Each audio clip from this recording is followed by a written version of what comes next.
नमस्कार, मैं आचार्य अनुपम जौली। कुंभ राशि वाले लोगों के लिए आगामी सप्ताह अर्थात 27 अप्रैल से 3 मई के मध्य ग्रहों का आपके जीवन पर प्रभाव, उसका समाधान, राशिफल लेकर आया हूं। सबसे पहले उन ग्रहों के परिवर्तन की चर्चा कर लेते हैं। तो सबसे पहले चंद्रमा की बात करते हैं। चंद्रमा की शुरुआत आपकी राशि से 7वीं राशि अर्थात मोह, शौक, जीवन साथी से संबंधित इश्यूज को लेकर है, तो वो पॉजिटिव ही माना जाता है।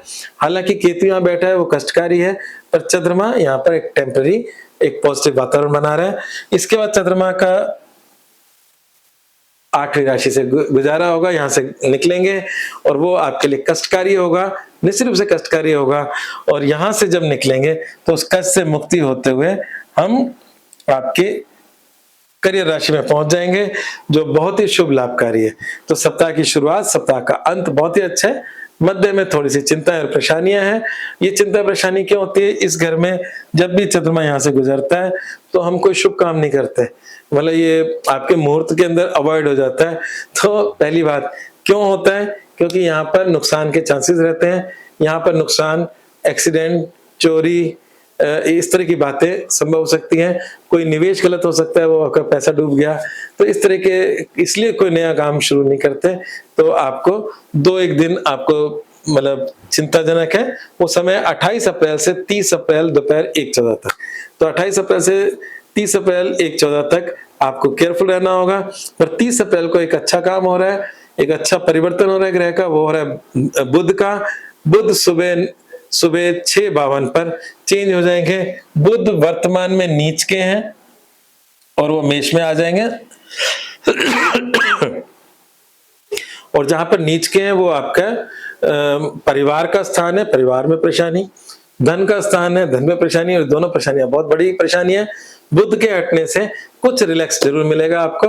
और बुध कुंभ राशि के लिए एक अच्छा ग्रह माना जाता है, तो इसलिए यहाँ पर इसका बदलाव होना आपके लिए लाभकारी है। अब बात करते हैं एक एक सब्जेक्ट पे। तो स्वास्थ्य है, तो स्वास्थ्य में आपकी राशि का स्वामी जो शनि है वो मंगल और नीच के बुध के साथ बैठा है। और बुध जरूर 30 तारीख को चेंज हो जाएगा, पर मंगल के साथ भी थोड़ा बहुत कष्ट रहता है। और इसलिए आपका स्वास्थ्य और आपका अटेंशन इस समय पारिवारिक चीजें और धन को लेकर है, और वही आपकी चिंता, टेंशन और स्वास्थ्य को भी डिस्टर्ब कर रहा है। तो ये थोड़ी सी बात है। जो मंगल है वो करियर का लॉर्ड है। मंगल जो है वो आपके सोशल समाज का लॉर्ड है। और मंगल शनि का जो कॉम्बिनेशन है वो थोड़ा सा कष्टदायक होता है। तो आप इस समय परिवार, समाज, करियर, इन सब को लेके चिंता कर रहे हैं। चिंता मत करो, चिंतन करो, कोई ऐसी कोई आफत नहीं है, क्योंकि ये ग्रह टेम्पररी होते हैं, इनका बदलाव हो जाता है। मंगल 11 मई को चेंज हो जाएंगे, तो 11 मई तक मंगल यही है, उसके चेंज हो जाएंगे तो टेम्पररी चिंताएं होती हैं ये सब। बात करते हैं स्वास्थ्य के बाद करियर, व्यवसाय और नौकरी। तो करियर, व्यवसाय, नौकरी के लिहाज से समय ठीक ठाक है। यहाँ पर एक चीज की और चर्चा करनी थी करियर, व्यवसाय, नौकरी से पहले। शुक्र का चतुर्थ से गुजरना, वैसे तो चतुर्थ राशि से गुजरना गोचर में कभी भी अच्छा नहीं मानते, पर शुक्र का वो अपनी राशि है, स्वयं राशि है। तो इस, और शुक्र लग्जरी का कारक होता है। तो इस समय जो योग बना हुआ है शुक्र की वजह से, वाहन का योग बना हुआ है। तो वैसे ये घर जमीन, मकान, वाहन का होता है, तो योग तो तीनों चीजों का हो सकता है, पर शुक्र ज्यादा वाहन की बात करता है। तो जमीन, मकान, वाहन, जिसमें वाहन के चांसेस ज्यादा हैं। अगर आप लंबे समय से कुछ सोच रहे हो, चिंता इस बारे में, और लेना चाहते हो, तो इस दौरान वो आपका संभव हो सकता है। ठीक है। और अब वापस करियर पे आ जाते हैं। तो यहाँ पर ये जो सारे ग्रह इस गोल में है, पहले, दूसरे, तीसरे, चौथे घर में, 9 में से करीब 3, 2, 5, 6 ग्रह यहाँ पर हैं। ऐसे में व्यक्ति स्वतंत्र काम करने वाला होता है, बड़े निर्णय लेने वाला होता है। और राशि का स्वामी भी इसी के मध्य है। तो करियर के अंदर जो लोग बिजनेस करते हैं उनके अपने निर्णय होते हैं। तो इस समय बड़े निर्णयों के योग बन रहे हैं। और कहीं ना कहीं क्योंकि इसमें पराक्रम भी आ रहा है, सारी बातें आ रही हैं, तो अपने काम के कार्य क्षेत्र को बढ़ाने की तरफ आप अग्रसर हो। बात करते हैं नौकरी की। तो नौकरी के लिहाज से भी समय थोड़ा बहुत संघर्षपूर्ण बना हुआ है नौकरी के लिहाज से, क्योंकि मंगल शनि की युति, नीच के बुध के साथ की युति थोड़ा बहुत आपके उच्चाधिकारियों के साथ वैचारिक डिस्टर्बेंस को दिखा रहा है, और वो भी समय के साथ ठीक हो जाएगा, टेम्पररी योग है। तो ये आपके करियर की बात हुई। अगर हम इसमें धन को भी जोड़ लें तो धन के लिहाज से बृहस्पति आपकी इनकम में वृद्धि करना चाहता है, और क्योंकि 2 जून तक बृहस्पति यहीं रहने वाला है, तो 2 जून से पहले पहले या तो जिन लोगों का इंक्रीमेंट हो चुका है वो बृहस्पति कर चुका होगा, क्योंकि ये समय वही है जिस समय ये बातें होती हैं। नहीं तो आने वाले समय में इनकम में बढ़ोतरी हो रही है, अगर पास्ट में नहीं हुई है तो 2 जून तक एक अच्छी पोजीशन तक पहुंचाकर आपको बृहस्पति आपको आशीर्वाद देकर जाएंगे। ठीक है, तो ये तो बात होगी। अब वैवाहिक जीवन और प्रेम संबंधों की बात कर लें तो प्रेम संबंधों में पिछले दिनों ज्यादा चिंताएं थी। बृहस्पति प्रेम संबंधों में घर में बैठे, जहां बैठा होता है चिंता देता है, परंतु प्रेम संबंधों का स्वामी जो बुध है वो नीच के थे। तो 30 अप्रैल को जब बुध नीच के हटेंगे, आपके प्रेम संबंधों से लाभ की राशि में होंगे। तो जो व्यवधान पिछले दिनों चल रहे थे आपके अफेयर्स के अंदर, वो सॉल्व आउट हो जाएंगे, ऐसा मुझे लगता है। हर चीज समय के अनुसार बदलती है, तो इस क्षेत्र में भी बदलाव होता है।